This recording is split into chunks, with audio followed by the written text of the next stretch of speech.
अगस्त ऋषि के आश्रम की ओर ले जाते हैं कि जो अगस्त ऋषि का आश्रम है वहां पर सती जी और भगवान शिव जो हैं आए हुए हैं और राम कथा कर रहे हैं अगस्त जी। और राम कथा करने के बाद काफी दिन तक राम कथा हुआ और फिर भगवान शिव उसका भक्ति परक विश्लेषण किए। काफी चर्चा हुआ आपस में कि दो वैष्णव मिलते हैं तो चर्चा का विषय भगवान ही होता है। तो वहां भी चर्चा का विषय जो है वो भगवान रामचंद्र ही थे, भगवान कृष्णचंद्र ही थे। जब वहां से चलने लगे तब तक त्रेता युग चल रहा था। त्रेता युग में उन्होंने देखा कि भगवान राम का प्राकट्य हुआ, शिव जी के हृदय में आया कि मेरे प्रभु अभी आए हुए हैं,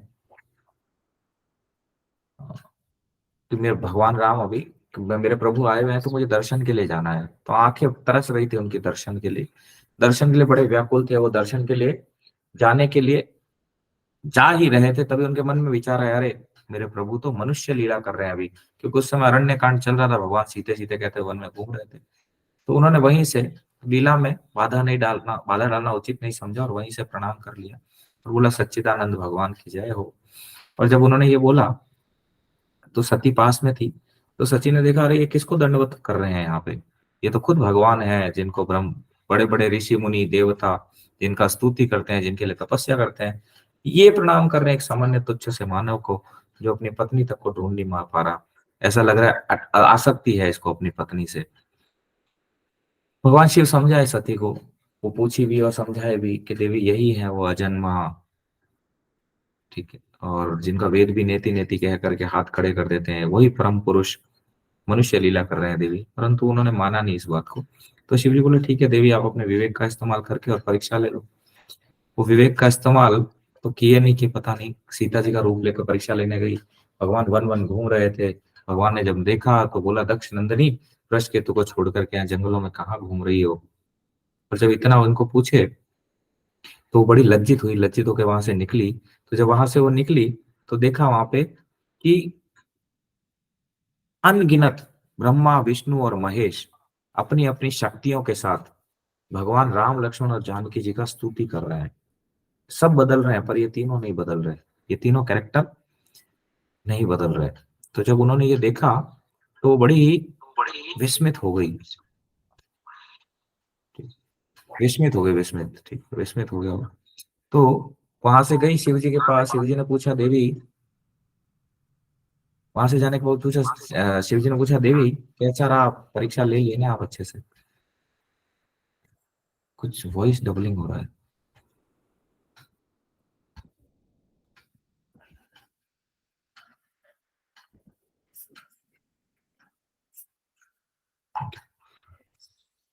तो बोला देवी आपने परीक्षा ले ली। तो बोले आपके इष्ट मेरे इष्ट प्रणाम करके आई है देव। शिव जी त्रिकाल दृष्टि से देख लेते हैं वहां क्या घटित हुआ था। वो भगवान की माया को प्रणाम करने लगे और साथ ही ये बोलने लगे, मेरी माँ का रूप ले गई तो मैं इसको पत्नी रूप में स्वीकार नहीं कर सकता। फिर आकाशवाणी रही है, शिव आपसे बड़ा कोई वैष्णव नहीं है। और जब ये आकाशवाणी से सती पूछती है, देव आप क्या कह रही है आकाशवाणी, क्या मतलब क्या हुआ, ऐसा क्या प्रतिज्ञा लिया। शिव जी उनको इतिहास पुराण की कथा सुना के इस बात को टाल दिए और 82,000 ईयर्स तपस्या में चले गए। इधर सती का शरीर जल रहा था कि देखो मैं पति से भी झूठ बोला, उनको मैंने बताया नहीं, और लंबे समय का वियोग था पति से। तो इसको भगवान से प्रार्थना करने लगी, हे प्रभु मैंने आपके प्रति भी अपराध किया है, तो कृपया आप ऐसा कुछ लीला कीजिए जिससे शरीर न रहे, और परंतु ये वरदान भी दीजिए कि शिव जी के चरणों में मेरा जन्म जन्मांतर तक प्रीति बना रहे। इसके साथ ही फिर दक्ष यज्ञ का प्रसंग होता है, जैसा कि आप सबने सुन रखा है। सती पुनः अवतरित होती है पार्वती के रूप में हिमाचल राज, और उनकी माँ का नाम होता है मैना। वहां फिर नारद जी आए थे, हमने देखा था नारद जी ने बताया था किस तरह इनका विवाह शिव से होगा। फिर उन्होंने तपस्या की, फिर दोनों का विवाह हुआ। विवाह प्रसंग में कामदेव का प्रसंग हमने सुना था, किस तरह से कामदेव ने सबको प्रताड़ित किया, पर जिन पर भगवान की कृपा थी, भगवान के भक्तों को कुछ नहीं बिगाड़ पाया कामदेव, क्योंकि वो भगवान की शरण में थे। फिर हमने आगे देखा कि सती पुनः वही प्रश्न कर रही, पार्वती के रूप में जब आती है वही प्रश्न कर रही है, और शिव जी उसका निरूपण करते हुए सबसे पहले यही कहते हैं कि हे देवी, जो कान हरि कथा नहीं सुनते वो सांप के बिल है, जो जीवा भगवान की कथा का गुणगान नहीं करती, भगवान की कथा नहीं कहती, वो मेंढक की जीभ के समान है, जो सर वैष्णव और भगवान के चरणों में नहीं झुकता वो कड़वे तुम्बे के समान है। ऐसे बहुत सारी बातें शिव जी कहते हैं। और फिर राम कथा स्टार्ट करते हैं और बताते हैं हर कल्प में भगवान अलग अलग लीला करते हैं। एक कल्प में बताए थे कि जय विजय जो है और रावण और कुंभकर्ण हुए। एक कल्प में बताया बोले शिव जी के जो दो गण थे, नारद जी का चरित्र हमने देखा कि शिव जी बताए नारद जी एक बार श्राप दिए थे, एक बार बताया वृंदा देवी की जो पति है वो रावण बने। ऐसे बताया हर कल्प में भगवान अलग अलग लीला करते हैं। तो कैरेक्टर सारे बदलते हैं, जितने भी कैरेक्टर है वो सारे के सारे बदलते हैं, कोई और होता है। हमने ये सुना भी था। फिर सती ने प्रश्न किया कि देव नारद जी ने क्यों श्राप दिया भगवान को, नारद जी तो ज्ञानी है और भगवान के भक्त भी हैं। तो बोला देवी यहाँ कोई ना ज्ञानी है ना मूर्ख है, भगवान जिसको कठपुतली की तरह नचाना चाहे सबको नचा सकते हैं, ज्ञानी को मूर्ख और मूर्ख को ज्ञानी बना सकते हैं। फिर उस कथा का चर्चा हमने देखा था किस तरह से नारद जी एक सुंदर जगह पर जाते हैं, वहां पर वो तपस्या करते हैं, तपस्या से इंद्र, ठीक है, काम और सबको कामदेव और सबको भेजता है, कामदेव अपने लीला रचते हैं वहां भी, पर कुछ बिगाड़ नहीं पाते। और फिर नारद जी के चरणों में प्रणाम करते हैं कि नारद जी ठीक है मैं आपसे हार गया। हमने देखा बड़ी सुंदर चर्चा थी वो। फिर नारद जी शिव जी के पास जाके बताते हैं कि मैंने काम पे विजय प्राप्त कर ली है। शिव जी बोलते हैं आपने मुझे तो बताया परंतु शिव जी को जाके मत बताना, क्यों भगवान को जाके मत बताना, वो पूछे तो भी मत बताना। परंतु उन्होंने फिर भी जाकर के भगवान के आगे, भगवान के पास जब गए मिलने, भगवान अपना आसन छोड़ दिया, उनको अपने आसन पे बिठाए, बिठाने के बाद उनका चरण प्रक्षालन किया और हे नारद जी आप बहुत दिनों बाद आए हैं, मैं तो आपको कई टाइम से प्रतीक्षा कर रहा हूँ। ऐसे चर्चा उन दोनों के बीच में चला, पर नारद जी फूल के कुप्पा हो गए और बोले कि देखो मैंने कामदेव को पराजित कर दिया, इस तरह से हुआ, कामदेव मेरे चरणों में गिरा। तो भगवान एक तरफ तो बड़े रुष्ट हुए कि देखो, तो नारद जी फिर भी बोले वो कि नारद जी आपकी जिस पे कृपा होती है वो तो काम को सहज में जीत सकता है, अगर आपने जीता तो कोई बहुत बड़ा वो नहीं है, क्योंकि आपकी शरण में जो है वही काम क्रोध लोभ मोह को जीत लेता है, जो भी आपकी शरण में आया ध्रुव प्रहलाद, तो आप काम को जीते, आप महान है। पर नारद जी यही नहीं रुके और बड़े ही अहंकार है, भगवान का अहंकार दूर करना चाहते थे, इसलिए भगवान ने एक कौतुक रचा। हमने देखा 400 योजन का एक नगरी भगवान नारद जी निकल रहे थे और रास्ते में बसा दिया, और विश्व मोहिनी और एक राजा उस नगर में थे, वहां शिव जी के दो गण भी थे, हमने देखा था किस तरह से। फिर नारद जी को हरि का मुख दिए, नारद जी का कल्याण किया, नारद जी भगवान को बहुत गालियां दिया, वो भी हमने सुने कि कितनी खतरनाक गालियां दिया, भगवान कितने दयालु वो भी सुनते हैं। पर भगवान ने जैसे ही अपनी माया को मोह हटाया, नारद जी को पता चला भैया मैं क्या कर गया, तो भगवान के चरणों में गिरे, बोले देव मैंने क्या कर दिया, ठीक है मुझे नहीं करना चाहिए था, मेरी गलती है, आप बताइए मैं क्या करूँ इसका पश्चाताप, मैंने आपको श्राप दे दिया। भगवान बोले सब ये मेरी माया से हुआ नारद, ठीक है मैं तुम्हारा अहंकार दूर करना चाहता था। बड़े लज्जित हुए। फिर उन्होंने एक कल्प का वर्णन यहाँ पे कर रहे, फिर पार्वती को बोल रहे जब तुम सती थी, सती के रूप में जो भगवान का परीक्षा लेने गई वो मैं बताता हूँ वो लीला। तो हमने देखा कि मनु और शत्रुपा महारानी की स्वयंभू मनु पे स्टार्ट करते हैं शिव जी की, स्वयंभू मनु में मनु और शत्रुपा जी जो है, मनु और ठीक है और उनकी पत्नी थे, तो उन्होंने बहुत तपस्या किया भगवान को पुत्र रूप में प्राप्त करने के लिए। कई बार ब्रह्मा शिव और महेश उनकी, हमने भी देखा कि कई बार आए हो कि हमसे कुछ मांग लो, बोले नहीं आपसे नहीं, आपके सुपरवाइजर से मिलना है हमें, आपके सुपरवाइजर कौन है। तो फिर आकाशवाणी होता है और भगवान पर्व प्रकट होते हैं। फिर हमने देखा था नील सरोवर नीलमणि नील निर्धर श्याम, ठीक है ये भगवान का स्वरूप था। और हमने ये भी देखा था भगवान का जो मुख है वो शरद पूर्णिमा के चंद्रमा के समान है, हालांकि कोई उपमा है नहीं, पर इससे बेटर और कुछ है नहीं उपमा देने लायक, इसलिए उस उपमा को यूज किया गया है। फिर देखा था हमने लाल ओठ है भगवान के, दांत और नाक बहुत सुंदर है, हंसी भगवान जब हंसते हैं तो चंद्रमा की जो किरणें वो भी लज्जित हो जाती हैं। हमने नेत्रों की छवि देखी, भगवान के जो नेत्र है वो कमल के समान है, और भौएं उनकी टेढ़ी है, ललाट पलट पर प्रकाशमय तिलक था, कानों में मकरादि कुंडल है, सिर पर मुकुट है, टेढ़े टेढ़े घुंघराले काले बाल, सघन घुंघराले बाल है भगवान के। और फिर हमने देखा उनके भौरों के और भौरे मंडरा रहे हैं, माला के तुलसी माला पहन रखी है उन्होंने, हृदय पर श्रीवस्त्र का चिन्ह है, रत्न जड़ी हार है, मणियों के आभूषण है, सिंह सी गर्दन है भगवान का, और जनेऊ बहुत सुंदर है, भुजाओं में गहने हैं बहुत सुंदर है, हाथी के सूंड के समान सुंदर भुजदंड है, कमर में तरकस है और हाथ में बाण और धनुष शोभा पा रहे हैं। फिर हमने देखा था पीताम्बर पहन रखा है भगवान ने जो बिजली को भी ले जाने वाला है, पेट पर सुंदर 3 रेखाएं हैं, पेट पर सुंदर 3 रेखाएं हैं भगवान के, नाभि ऐसी मनोहर है मानो यमुना जी के भौरों की छवि को छीन लेती है, यमुना जी के भौरे हैं उनकी भी छवि को छीन लेती है, ऐसी नाभि सुंदर है भगवान की। और फिर हमने देखा था आगे चलते हैं। आज की यही हम छोड़े थे, तो आज आगे चलते हैं इससे। पद राजीव बरनी नहीं जाई, मुनि मन मधुप बसई जन माही। वाम भाग शोभति अनुकूला, आदि शक्ति छवि निधि जग मूला। जासु अंश उपजहि गुण खानी, अगणित लक्षि उमा ब्रह्मानी। प्रगुटि बिलास जासु जग होई, राम बाम दिसि सीता सोई। छवि समुद्र हरि रूप बिलोकी, एकटक रहे नयन पट रोकी। चित वही सादर रूप अनूपा, तृप्ति न मानै मनु सत रूपा। हरस बिबस तन दशा भुलानी, परे दंड इव गही पद पानी। सिर पर से प्रभु निज कर कंजा, तुरत उठाए करुणा पुंजा। बोले कृपा निधान पुनि, अति प्रसन्न मोहि जानी। मांगहु बर जोई भाव मन, महादानी हनुमान सियावर रामचंद्र भज जय शरणम। जय सिया राम, जय जय सिया राम, जय सिया राम, जय जय सिया राम। बोले जिनमें मुनियों के मन रूपी भौरे बसते हैं, उन भगवान के चरण कमलों का तो वर्णन किया ही नहीं जा सकता। भगवान के बाएं भाग में सदा अनुकूल रहने वाली शोभा की राशि, जगत की मूल कारण रूपा आदि शक्ति श्री राधा जी, जानकी जी सुशोभित है। जिनके अंश से गुणों की खान अगणित लक्ष्मी, पार्वती और ब्रह्माणी त्रिदेवों की शक्तियां उत्पन्न होती है, अतः जिनकी भौहें के इशारे से जगत की रचना हो जाती है, वही श्री सीता जी रामचंद्र जी की बाईं ओर स्थित है।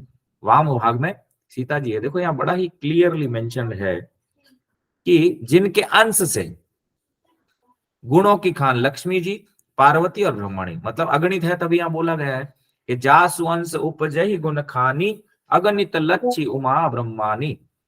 और कई लोगों का अलग अलग मत रहता है कि जैसे वो कहते हैं ब्रह्मा जी के अंश अवतार हैं राम जी, ठीक है, परंतु मानस में तो कुछ और ही बोला गया है। मानस में तो हमने देखा शिव और ब्रह्मा और विष्णु महेश कई बार आए, उनको बोला कुछ मांग लो, बोले नहीं आपके सुपरवाइजर से मिलना है, हमने पीछे पढ़ा था। और यहाँ भी हमने देखा कि कह रहे हैं कि अनगिनत, मतलब काउंटिंग भी नहीं है, अगणित लक्ष्य उमा ब्रह्मानी, अगणित लक्ष्मी, पार्वती और सरस्वती, ठीक है, जिनके अंश है और जिनकी भौहें के इशारे से जगत की रचना हो जाती है, वही आदि शक्ति श्री सीता जी रामचंद्र जी की बाईं ओर स्थित है। और लोग पूछते हैं भगवान ने सीता को क्यों छोड़ा, बताओ, वो तो आदि शक्ति है, जगत जननी है, हमेशा भगवान के संग में रहने वाली है। और शोभा के समुद्र हरि के रूप को देख करके मनु और शत्रुपा जो है वो पलकें रोक करके एकटक देख रहे हैं भगवान को, पलकें रोक रखी है और स्तब्ध रह गए। उस रूप को वे आदर सहित देख रहे हैं और देखते देखते अघाते भी ना थे। कल महाराज की कथा हम लोग सुन रहे थे, महाराज बोले कि नेत्रों से, भगवान के रूप को नेत्रों से पिया जाता है, तो वो भी भगवान के रूप को नेत्रों से पान कर रहे हैं। नेत्रों से पान का मतलब पलक भी नहीं झपका रहे हैं, कि पलक झपके, जैसे गोपियां बोलती है कि हे ब्रह्मा जी आपने ये पलक झपकना क्यों बनाया, कि भगवान के दर्शन में विक्षेप पड़ता है, ऐसा लगता है देखते रहे उनको, इतने सुंदर है भगवान। उस अनुपम रूप को आदर सहित देख रहे थे और देखते देखते अघाते भी ना थे, मतलब हृदय ऐसा लग रहा है देखते रहे, बस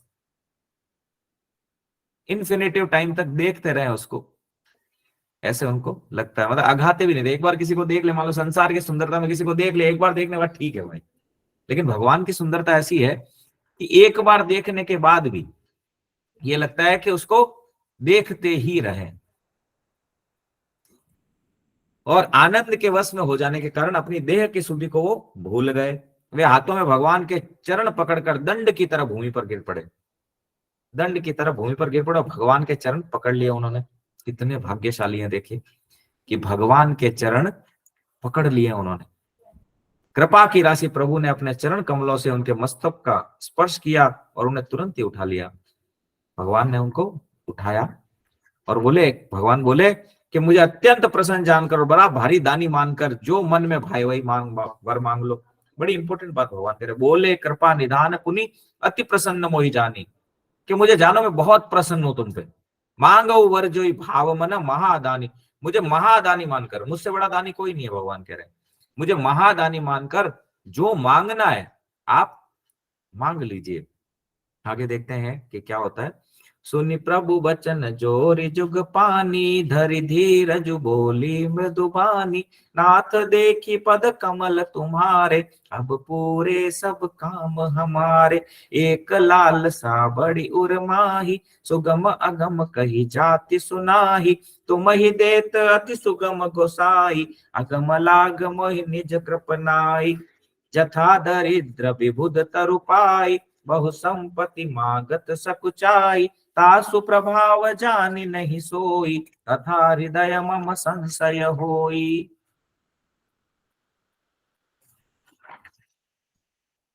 जो तुम जानहु अंतर जामी, पुरवहु मोर मनोरथ स्वामी। सकुच बिहाय मांगु नृप मोहि, मोरे नहीं अधेय कछु तोहि।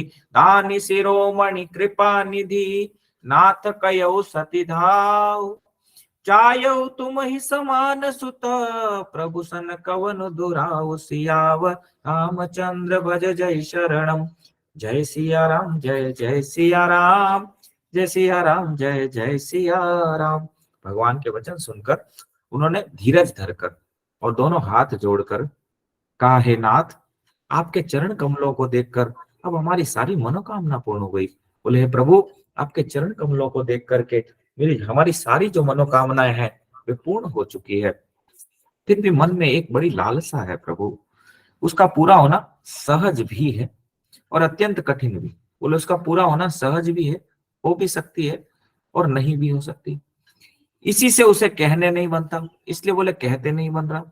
हे स्वामी, आपके लिए तो उसका पूरा कर पाना बहुत सरल है, पर मुझे अपनी कृपणता के कारण वह अत्यंत कठिन मालूम। बोले प्रभु, आपका तो सहज स्वभाव है और आपके लिए कुछ भी ऐसा नहीं है जो आप दे नहीं सकते, परंतु मुझे मेरी दीनता के कारण वो कठिन मालूम होती है। ऐसा कैसे हो सकता है? आगे कहते हैं, जैसे कोई दरिद्र कल्प वृक्ष को पाकर भी अधिक द्रव्य मांगने में संकोच करता है, क्योंकि वह उसके प्रभाव को नहीं जानता, वैसे ही मेरे हृदय में संशय हो रहा है। बोले प्रभु, एक दरिद्र जैसे कल्प वृक्ष के पास जाता है, वो अपनी कैपेसिटी के अनुसार ही मांगता है। वो जानता नहीं है कि जानता नहीं है कल्प वृक्ष तो सब कुछ दे सकता है, पर ये उसकी दरिद्रता है, कल्प वृक्ष की गलती नहीं है। बोले ऐसे ही प्रभु, आप कल्प वृक्ष के समान है, परंतु मेरे हृदय में संशय हो रहा है। बोले, हे स्वामी, आप अंतर्यामी हैं, इसलिए उसे जानते ही हैं, मेरा मनोरथ पूर्ण कीजिए। भगवान ने कहा, हे राजन, संकोच छोड़कर मुझसे मांगो, तुम्हें न दे सकूं ऐसा मेरे पास कुछ भी नहीं है। बोले संकोच हटा करके मांगो, ऐसा कुछ नहीं है जो मैं तुम्हें दे नहीं सकता। राजा ने कहा, हे दानियों के शिरोमणि, हे कृपा निधान, हे नाथ, मैं अपने मन का सच्चा भाव कहता हूं कि मैं आपके समान पुत्र चाहता हूं, प्रभु से भला क्या छिपाना। तब उन्होंने बोला, मनु महाराज ने, कि हे दानियों के शिरोमणि, हे कृपा निधान, हे नाथ, मैं अपने मन का सच्चा भाव कहता हूं, मैं आपके समान पुत्र चाहता हूं, प्रभु से भला क्या छिपाना। ऐसा बोल करके वो बोले। देखी प्रीति सुनी बचन अमोले, एवं मस्तु करुणा निधि बोले। आप सरिस खोजो कहाँ जाई, नप तव तनय होब में आई। सतरूप ही बिलो की कर जोरे, देवी मांगु बरु जो रुचि तोरे। जो बरुनाथ चतुर नप मांगा, सोई कृपाल मोहि अति प्रिय लागा। प्रभु तुरंत सुटी होति ठिठाई, यद्यपि भगत हित तुम ही सोहाई। तुम ब्रह्मादि जनक जग स्वामी, ब्रह्म सकल और अंतर जामी। अस समुझत मन संशय होई, कहा जो प्रभु प्रवान पुनि सोई। जे निज भगत नाथ तव अयहि, सो सुख पावहि जो गति लयहि। सोई सुख सोई गति सोई भगति, सोई निज चरण सनेहु। सोई विवेक सोई रहनि प्रभु, हम ही कृपा करि देहु। सियावर रामचंद्र भज जय शरणम। जय सिया राम, जय जय सिया राम, जय सिया राम, जय जय सिया राम। राजा की प्रीति को देखकर और उसके अमूल्य वचन सुनकर करुणा निधान भगवान बोले, ऐसा ही हो। हे राजन, मैं अपने समान दूसरा कहाँ जाकर खोजूं, अतः स्वयं ही आकर तुम्हारा पुत्र बनूंगा। बोले, हे राजन, अपने समान मैं कहाँ खोजूं, मेरे समान दूसरा कोई मिल जाए, कि मेरे समान कोई दूसरा हो नहीं सकता है। भगवान दिखा रहे हैं, देखो कोई भी ब्रह्मा विष्णु और शिव भगवान के समान नहीं हो सकता। इसीलिए हम पद्म पुराण से 10 नामापराध में पढ़ते हैं। क्या है नामापराध प्रभु, कौन सा नंबर नामापराध है? दूसरा, शिव तथा ब्रह्मा जी आदि देवों के नामों को भगवान नाम के समान तथा उनसे भिन्न हाँ, भगवान नाम के समान और उनसे भिन्न समझना, ये पद्म पुराण के अनुसार दूसरा नाम अपराध है। और यहाँ भी भगवान यही कह रहे हैं कि मेरे समान तो हे मनु कोई और हो नहीं सकता, और मैं कहाँ खोजने जाऊं मेरे समान किसको खोजूं, क्योंकि मैं ही आदि हूं सबका, तो मेरे समान तो मैं किसी को खोज नहीं सकता। आगे भगवान बोल रहे हैं, तब शत्रुपा जी ने हाथ जोड़कर, शत्रुपा जी को हाथ जोड़े देकर भगवान ने कहा, हे देवी तुम्हारी जो इच्छा हो सो वर मांग लो। शत्रुपा ने कहा, हे नाथ चतुर राजा ने जो वर मांगा है कृपालु, वो मुझे बहुत ही प्रिय लगा। शत्रुपा जी से अलग पूछ रहे हैं भगवान, पर शत्रुपा जी ये बोल रही है कि मेरे पति ने जो वरदान मांगा है प्रभु, मेरी भी रुचि उसमें ही है, बड़ा अच्छा लगा मुझे, जो मांगे बहुत प्रिय लगा मुझे। परंतु हे प्रभु बहुत ठिठाई हो रही है, यद्यपि हे भक्तों का हित करने वाले, वह ठिठाई भी आपको अच्छी ही लगती है। आप ब्रह्मा आदि के पिता, उत्पन्न करने वाले, जगत के स्वामी और सबके हृदय के भीतर जानने वाले ब्रह्म है। बोले हे प्रभु, प्रभु परंतु सुटी होती ठिठाई। प्रभु बोले ठिठाई हो रही है।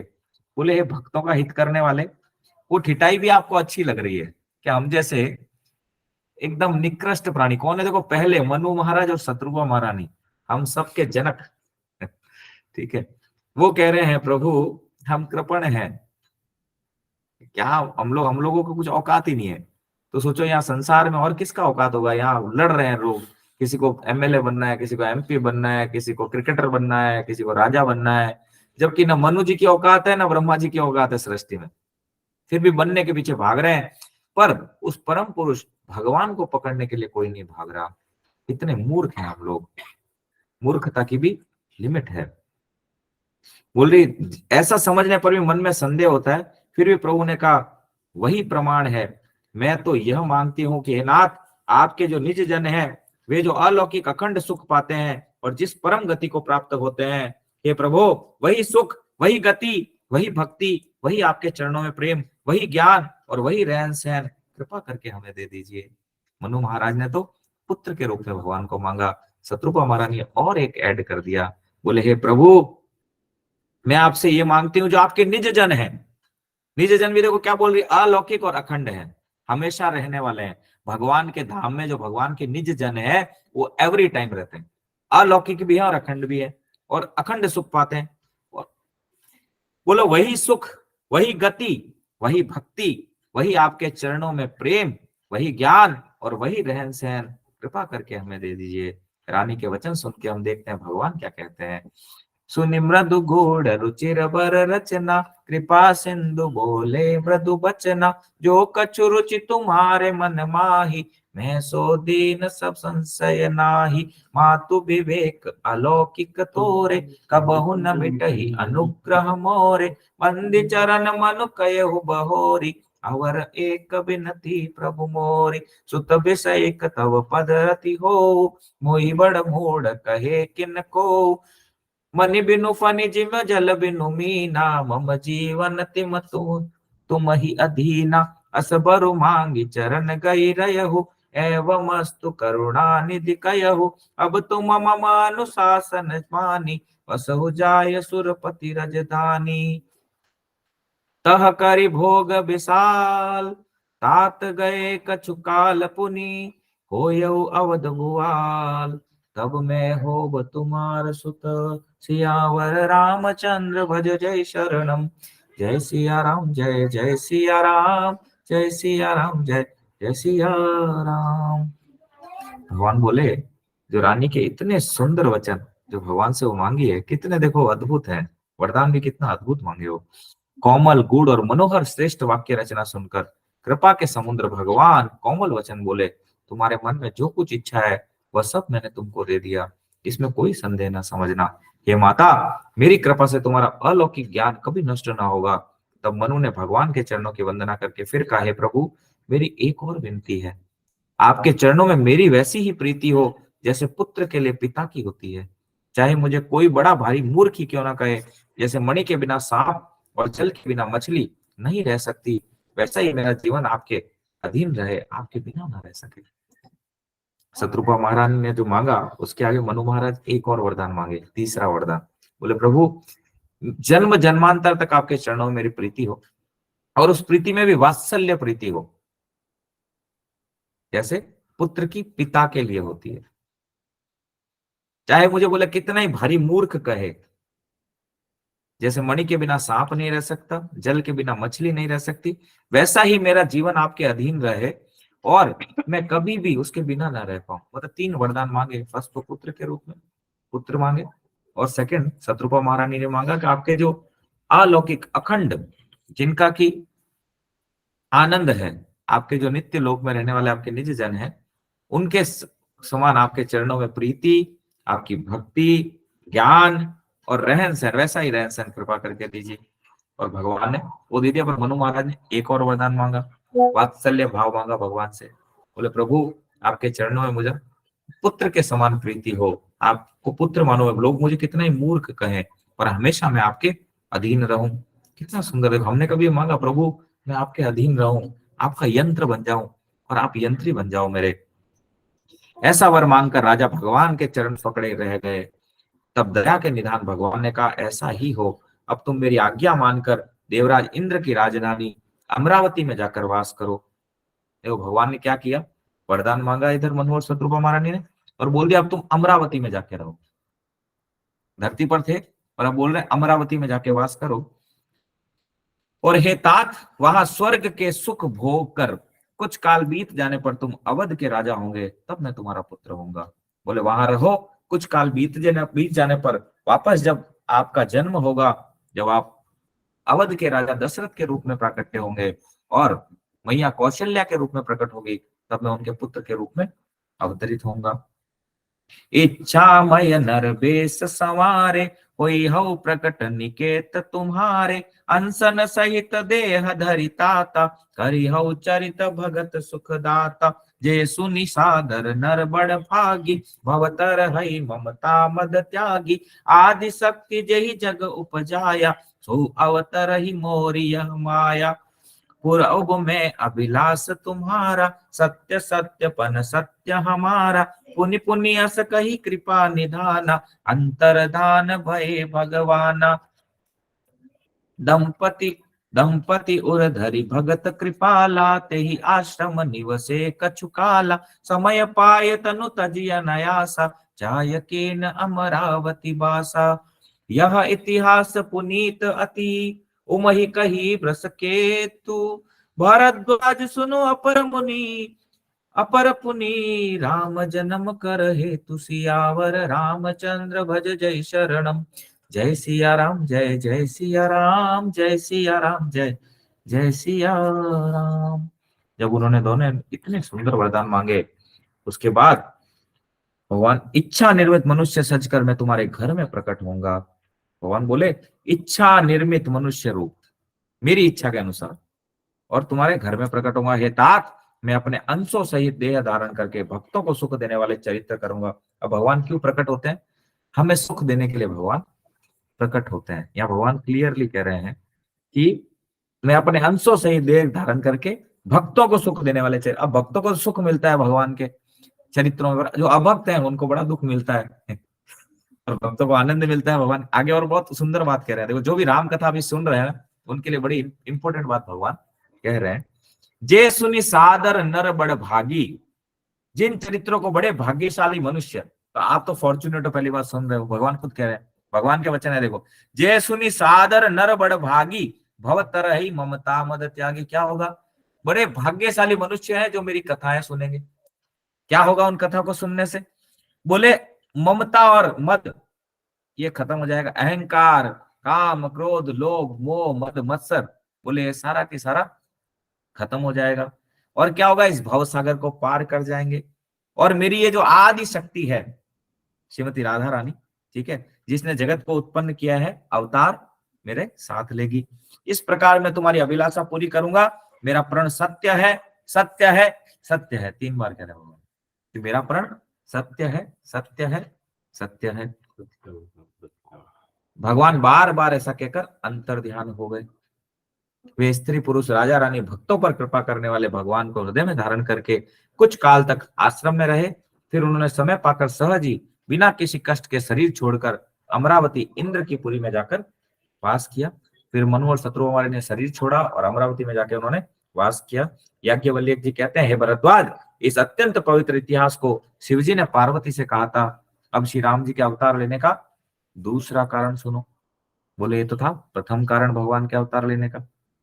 अब याज्ञवल्क्य जी भरद्वाज जी को सुना रहे हैं और याज्ञवल्क्य जी कह रहे हैं कि ये जो इतिहास है ये शिवजी पार्वती को सुना रहे हैं, वही मैं तुम्हें कह रहा हूं।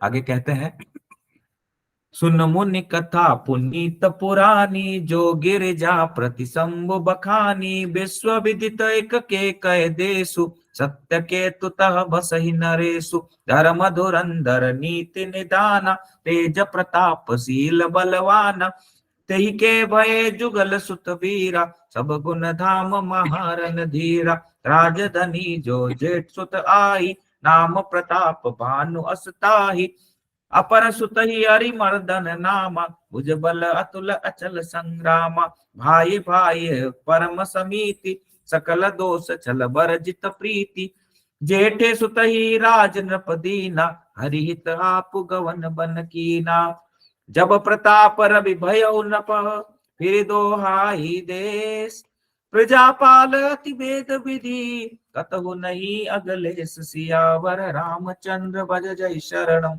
जय सिया राम जय जय सिया राम, जय सिया राम जय जय सिया राम। ये एक कल्प की, एक और कल्प की कथा सुनाते हैं।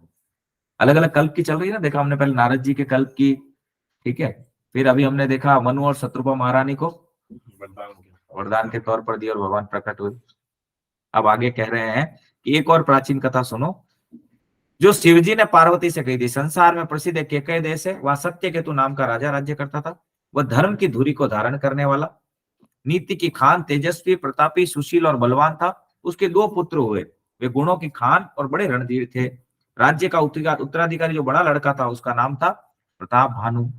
दूसरे पुत्र का नाम था अरिमर्दन, जिसकी भुजाओं में अपार बल था, जो युद्ध में पर्वत के समान अटल रहता था।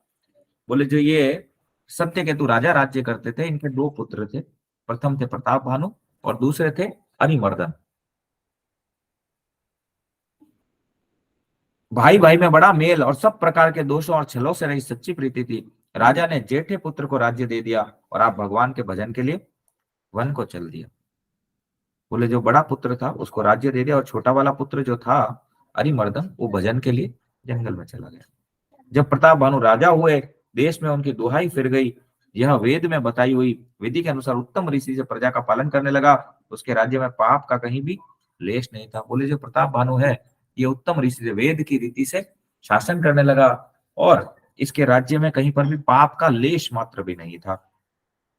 नपहित कारक सचिव सयान, नाम धर्म रुचि शुक्र समान, सचिव सयान बंधु बलबीरा, आप प्रताप पुंजरन धीरा, सैन संग चतुरंग अपारा, अमित सुभट सब समर जुझारा, सैन बिलो की राहु हरसाना, अरुबाजे गह गहे निशान, विजय हेतु कटकई बनाई, सुदिन सादिन चले बजाई, जहाँ तह परि अनेक लड़ाई, जीते सकल भूप बरियाई, सप्तदीप भुज बल बस कीने, ले ले दंड छाड़ी नपदीने, सकल अवनि मंडल तेहि काला, एक प्रताप भानु महिपाला, स्वबस विश्व करि बाहुबल, निजपुर की न प्रवेशु, अर्थ धर्म काम आदि सुख, सेवै समय नरेशु, सियावर रामचंद्र भज जय शरणम, जय सिया राम जय जय सिया राम, जय सिया राम जय जय सिया राम। राजा का हित करने वाला और शुक्राचार्य के समान बुद्धिमान धर्म रुचि नामक उनका मंत्री था। इस प्रकार बुद्धिमान मंत्री और बलवान तथा वीर भाई के साथ ही स्वयं राजा भी बड़ा प्रतापी और रणवीर था। साथ में चतुरंगिणी सेना थी, जिसमें असंख्य योद्धा थे, जो सब के सब रण में झूल कर मरने वाले थे। अपनी सेना को देखकर राजा प्रसन्न हुआ और घमाघम नगाड़े बजने लगे। दिग्विजय के लिए सेना सजकर वह राजा शुभ दिन साध कर और डंका बजाकर चला। जहां जहां भी लड़ाइयां हुई उसने सब राजाओं को बलपूर्वक जीत लिया। अपनी भुजाओं के बल से उसने सातों द्वीप भूमि खंडों को वश कर लिया। 7 द्वीप का राजा था ये, यहाँ एक द्वीप भी सेट नहीं हो रहा किसी का, फिर भी इतना घमंड है बताओ। 7 तो भूमि खंडों का राजा था ये 7 भूमिखंड भी जब हम भागवतम चर्चा करेंगे आता है उसमें, ठीक है। अलग अलग तरह के समुद्र हैं वहां पे भी 7 भूमिखंडों में। और राजाओं को दंड दे देकर उसने छोड़ दिया। संपूर्ण प्रतिमंडल का उसमें प्रताप भानु ही एकमात्र राजा था। संसार को अपनी भुजाओं के बल से वश में करके राजा ने अपने नगर में प्रवेश किया। राजा अर्थ, धर्म और काम आदि के सुखों का समयानुसार सेवन करता था। देखो ये कौन से कल्प की कथा हो रही है बताओ भाई,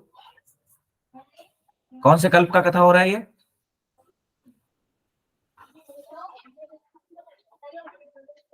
सुन रहे हैं क्या आप लोग? बताइए कौन से कल्प का कथा हो रहा है अभी? क्या नाम है कल्प का? मनन। नहीं, बताइए कौन सा? हाँ जितना वो बताइए।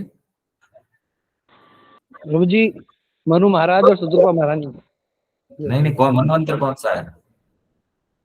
कौन सा? वो तो याद नहीं प्रभु जी। अच्छे से कथा सुनना चाहिए आप लोग। यस, और कोई बताएगा? आप लोगों को नोट डाउन करना चाहिए कथा में ना, बड़ी इंपॉर्टेंट कथा है, काम की चीज है। आप लोग बताइए। स्वयंभू मनु का कथा चल रहा है ये। अभी व्यवस्वत मनु चल रहा है। 24वें मनवंतर की कथा चल रही है। कौन से? 24वां मनवंतर है, उसकी कथा चल रही है ये अभी, ठीक है। तो ये प्रताप भानु जो है वो सप्त द्वीपों के राजा है। एक और पैरा पढ़ते हैं, फिर आज की कथा को यहीं विराम देंगे।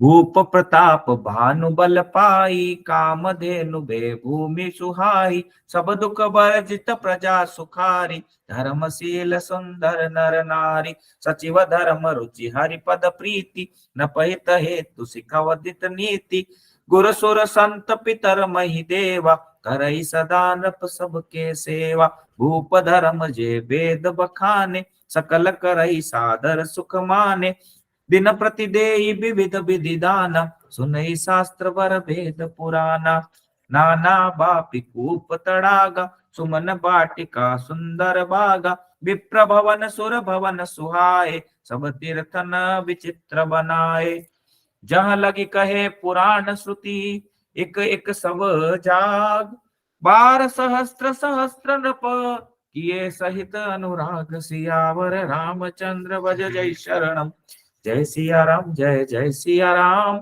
जय सिया राम, जय जय सिया राम। प्रताप भानु का बल पाकर जो भूमि है, धरती है, वो कामधेनु के समान हो गई।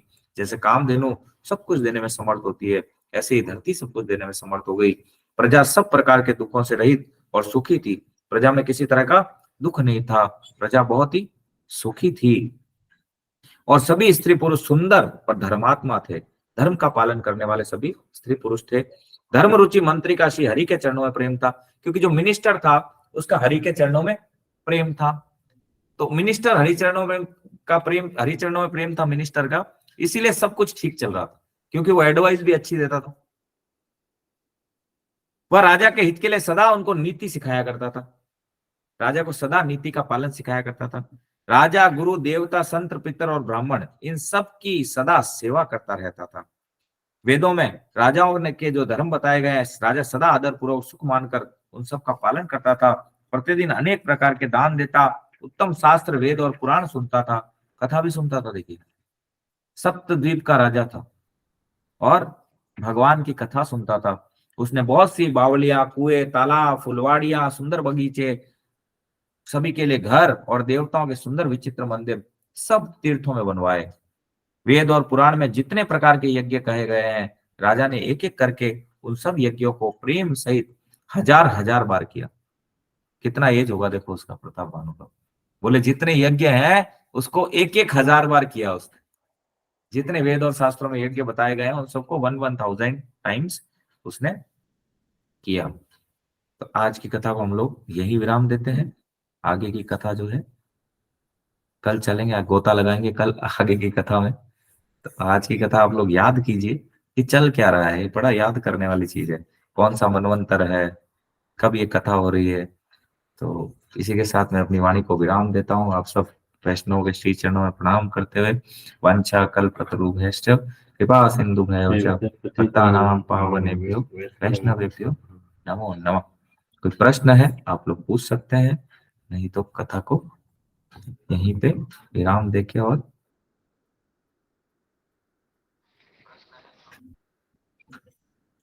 हरे कृष्णा। कोई प्रश्न आप लोगों के किसी के? मतलब प्रश्न नहीं, इसका मतलब सब कुछ समझ आ रहा है, मतलब एकदम क्लियर हो रहा है कि अभी तक जो चल रहा है। मैंने पूछा था कोई वापस बता दे क्या क्या हुआ, आप बता नहीं पाए। देखो कथा ऐसी होनी चाहिए कि आपको याद हो जाए। हाँ बोलिए गोविंद सिंह को।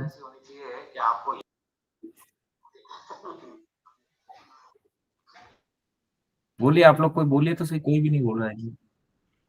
हरे कृष्णा प्रभु जी। यस माता जी, हरे कृष्ण। आपने जो स्वयंभू मुनि देवहूति माता के इनका बताया था ना, इनके पुत्र का नाम कपिल मुनि हुए थे। हाँ हाँ, तो ये देवहूति कदम्ब ऋषि की पत्नी थी या फिर स्वयंभू मुनि थी? वो करदम ऋषि वाले, मनु का कोई लेना देना नहीं है। करदम ऋषि की पुत्री थी, करदम ऋषि की पत्नी थी माता देवहूति। उनके घर में भगवान कपिल के रूप में प्रकट हुए। मनु से कोई स्वयंभू लेना। मुनि की बेटी थी वो। हाँ वो बेटी थी माता जी स्वयं। वो हमने चर्चा अच्छा भी किया प्रभु। था कि कहाँ कहाँ क्या क्या हुआ था।